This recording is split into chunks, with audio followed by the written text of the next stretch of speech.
Hello everyone, welcome back to G Tech Poly. दोस्तों, हम SOM and MOS की study कर रहे हैं और इसका ये 19वां लेक्चर है जो कि चैप्टर नंबर 4 बेंडिंग स्ट्रेस का तीसरा पार्ट है।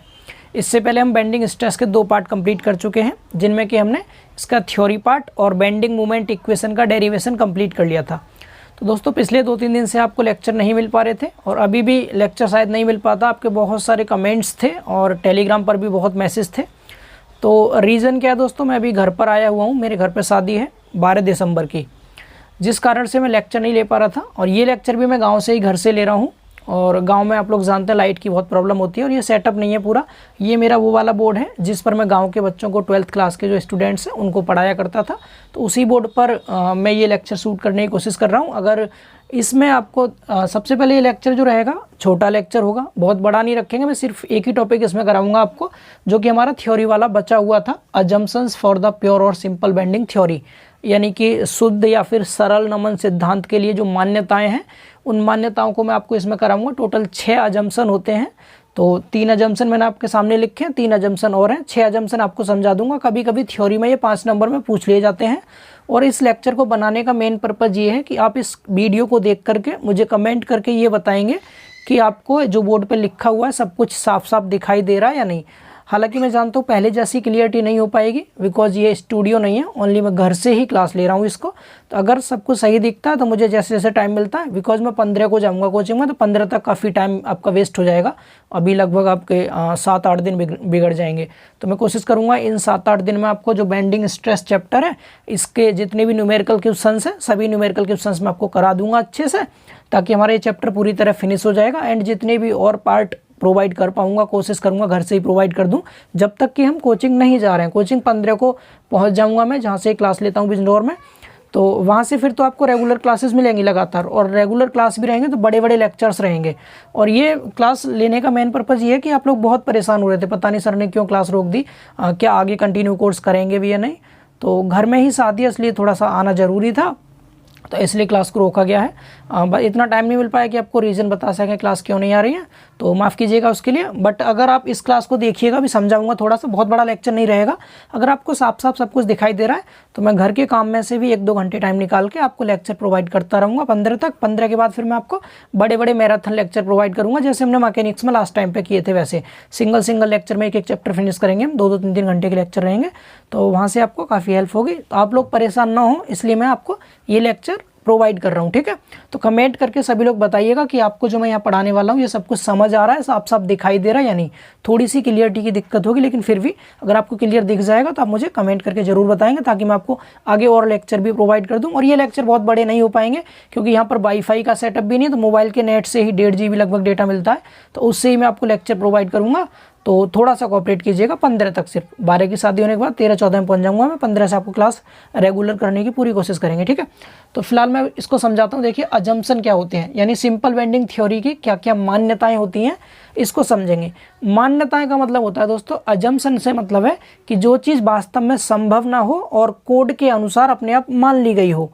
मतलब जब हम कोई चीज़ पढ़ते हैं तो लिख देते हैं ना, माना यह है।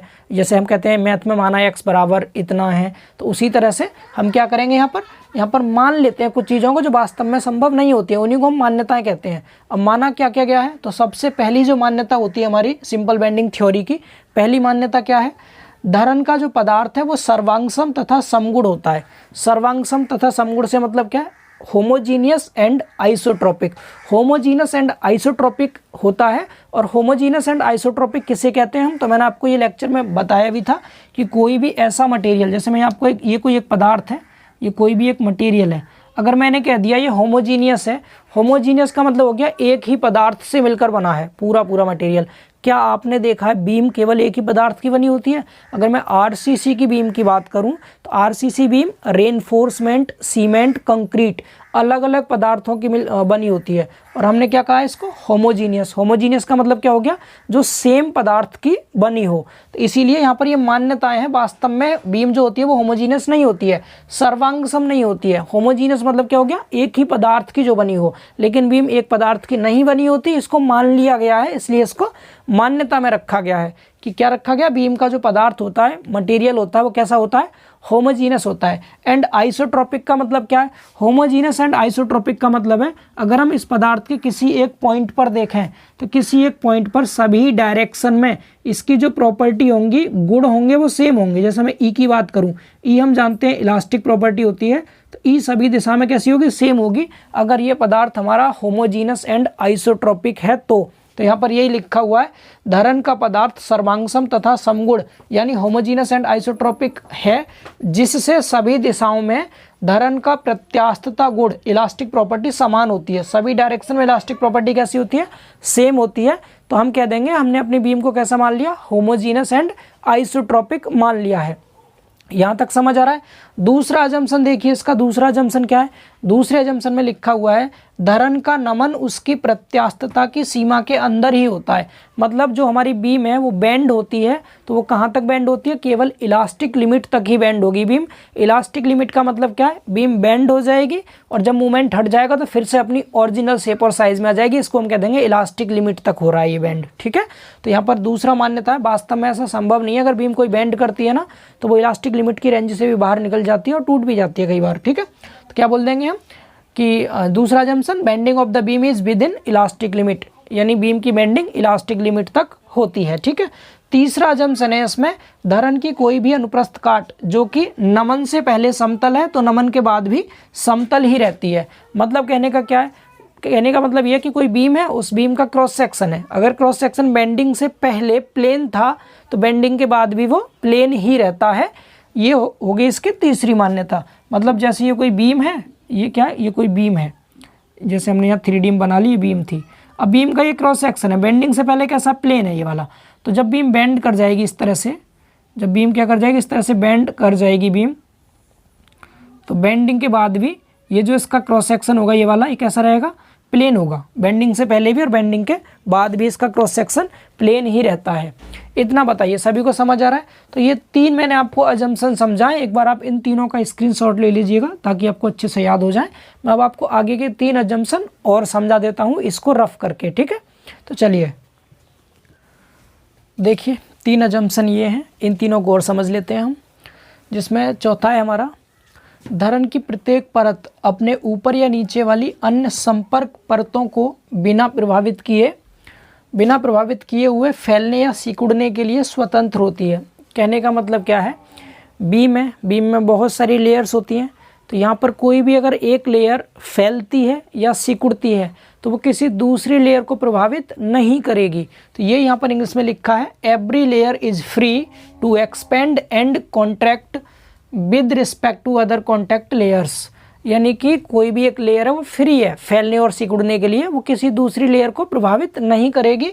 ये भी एक मान्यता है, क्योंकि ऐसा वास्तव में संभव नहीं होगा। अगर कोई बीम बेंड करती है और बेंड करेगी तो वो दूसरी वाली लेयर को भी प्रभावित करेगी, अपने नीचे वाली लेयर को या ऊपर वाली लेयर को भी इफेक्टिव करेगी। जैसे बीम ने ऐसे नीचे को बेंड किया तो उसके नीचे वाली लेयर पे भी उसका प्रभाव पड़ेगा और वो भी साथ में बेंड करना शुरू कर देगी। बट मान्यता क्या है, ये मान लिया गया है कि ऐसा नहीं होगा।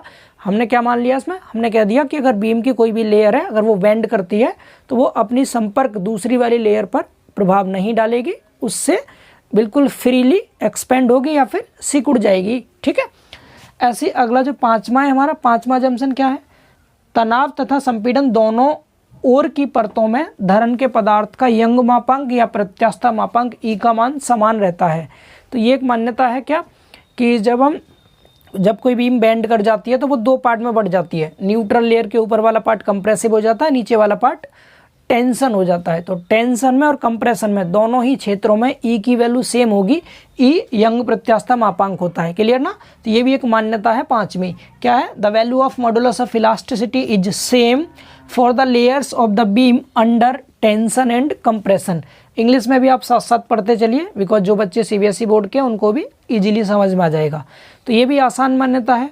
इसके बाद छठी मान्यता कौन सी है हमारी, छठी है, धरन का नमन होने पर वक्रता त्रिज्या जो R होती है उसकी वैल्यू अनुप्रस्थ काट की माप की अपेक्षा बहुत अधिक होती है। यानी कि जब कोई बीम बेंड करती है, आपको बताया भी था, बीम अगर इस तरह से बेंड करती है तो यहाँ पर जो भी इसके क्रॉस सेक्शन होते हैं इस तरह से, आपको बताया था ना इसमें बहुत सारे क्रॉस सेक्शन होंगे। जैसे मैंने बीम को अगर इस तरह बेंड करा दिया, इस तरह से आप समझ सकते हैं। तो यहाँ पर बीम में क्रॉस सेक्शन बनते हैं ना, इस तरह से आपको बताया था ऐसे। तो ये जो क्रॉस सेक्शन होते हैं इनकी अपेक्षा जो आर होता है, आर आप सबने देखा था, इस तरह से हमने बनाया था। तो यहाँ सेंटर तक की जो डिस्टेंस थी कैपिटल आर, ये डायग्राम छोटा बना रहा हूँ समझाने के लिए। तो इस आर की जो वैल्यू होती है इन क्रॉस सेक्शन की डायमेंशन से बहुत ज़्यादा होती है। तो ये हमें डायग्राम से भी समझ में आ रहा है अच्छे से। और ये हमें बेसिकली पता भी है कि जो आर होता है बीम बेंड कर जाने के बाद जब उसके क्रॉस सेक्शन को ऊपर कहीं मिलाते हैं तो एक पॉइंट पे मिलता है, तो उस सेंटर से लेके और न्यूट्रल एक्सिस तक की जो दूरी होती है वो आर होती है। तो आर बहुत ज़्यादा हो जाता है बेंड करने के बाद क्रॉस सेक्शन की डायमेंशन से। तो ये छठी मान्यता है। तो सिंपल है, आई थिंक समझ में आ रही होंगे आप सबको। थ्योरी पार्ट है, लिख लीजिएगा अच्छे से और इसको आप लोग याद कर लीजिएगा। कभी कभी पूछ लेता है एग्जाम में, 1-2 बार पूछा गया है ये थ्योरी पार्ट में, इसलिए मैंने आपको ये समझा दिया है। तो 3 मान्यता ये है, इनको भी आप एक बार नोट कर लीजिए देख के अच्छे से। मैं आपको 2 छोटी थ्योरी और बता दूं, 2 डेरिवेशन है, 2 नंबर में कभी कभी पूछ ली जाती है, तो उनको और देखते हैं। फिर आपका ये थ्योरी वाला पूरा पार्ट कंप्लीट हो जाएगा अच्छे से। फिर आगे न्यूमेरिकल के लिए आपको कमेंट करके बताना होगा कि मैं आपको न्यूमेरिकल अभी कराऊं या 15 के बाद करेंगे आप, ठीक है, क्लियरिटी को देखने के बाद। इसको रफ कर दें, तो इसको रफ करते हैं और 2 छोटी डेफिनेशन में आपको और लिख देता हूँ, ठीक है। तो देखिए दोस्तों, ये 2 छोटी डेफिनेशन है, 2 नंबर में कभी कभी आ जाती हैं, इनको भी समझ लेते हैं। पहला है नमन दृढ़ता यानी फ्लेक्सुरल रिजिडिटी। तो क्या होता है फ्लेक्सुरल रिजिडिटी? तो आप सब ने पढ़ा होगा ई के बारे में। ई आप सब जानते हैं, यंग प्रत्यास्था मापांक होता है। आई भी आप सभी जानते हैं, मोमेंट ऑफ इनर्शिया होता है, जड़त्वाघूर्ण। तो जो ई होता है और आई होता है, इन दोनों के गुणनफल को ही हम क्या कहते हैं? नमन दृढ़ता कहते हैं, ठीक है। इसी को थ्योरी की फॉर्म में कैसे लिख देंगे हम? तो धरन की किसी काट के लिए, मतलब बीम के किसी भी सेक्शन के लिए, उसके पदार्थ के प्रत्यास्थता मापांक कैपिटल ई तथा काट के जड़त्वाघूर्ण आई के गुणनफल को नमन दृढ़ता कहते हैं। The product of the modulus of elasticity and movement of inertia is called flexural rigidity. बिल्कुल सिंपल है, ई आई को ही हम क्या कहते हैं? फ्लेक्सुरल रिजिडिटी कहते हैं। ई आई का नाम लिख देना है आपको। ई आप जानते हैं यंग प्रत्यास्था मापांक, आई आप जानते हैं जड़त्वाघूर्ण। तो इन दोनों का गुणनफल ही क्या कहलाता है? नमन दृढ़ता कहलाता है। आप इजीली इसको लिख सकते हैं, ठीक है ना, समझ आ गया होगा सभी को। ऐसे ही अगली हेडिंग है हमारी modulus of rupture. Modulus of rupture क्या होता है? तो मॉडुलस ऑफ रप्चर कहते हैं फटन मापांक हिंदी में। फटन मतलब हो गया फट जाना बीम का, ठीक है। कोई भी बीम है वो क्या हो जाएगी? फट जाएगी। फटन से मतलब ये हो गया, ठीक है। तो देखिए, फटने का मतलब हो गया यहाँ पर बीम का टूटना।